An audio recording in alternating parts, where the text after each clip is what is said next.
अल्लाह बारात करी आज हमसे बात करी मंगे में मोबाइल लगता रहा धरी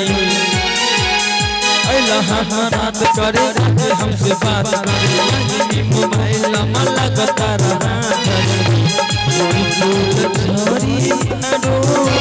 पापा की परी पारो छोरी पारो पापा के परिवारो जगलू पासारे तो तपा पियर फटाक बारी कच कच मारा कारुना पियर फटाक बाली अल्लाह बारात करे आज हमसे बात कर मंगे में मोबाइल लगता रहा भोरी फूल छोरी पारो पापा के परिवारो भोरी फूल छोरी पारो पापा के परिवारो लगलो पासारे तो की बाली कच कच मारा कारुआ पियर फराक वाली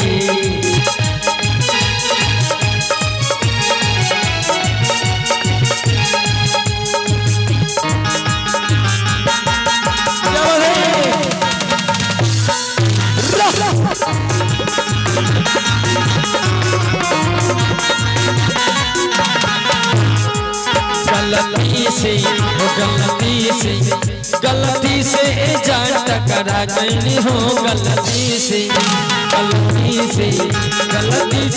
जान टकरा गई हो गलती से अब पता फुलवे से मन चला के रस फुलवे से आगे आगे आंसू खइहे पीछे पीरी आंसू खइहे आगे आगे आंसू खइहे पीछे पीरी आंसू खइहे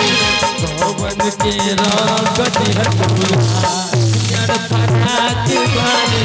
कच कच मारा तारुआ पियर फटाक वाली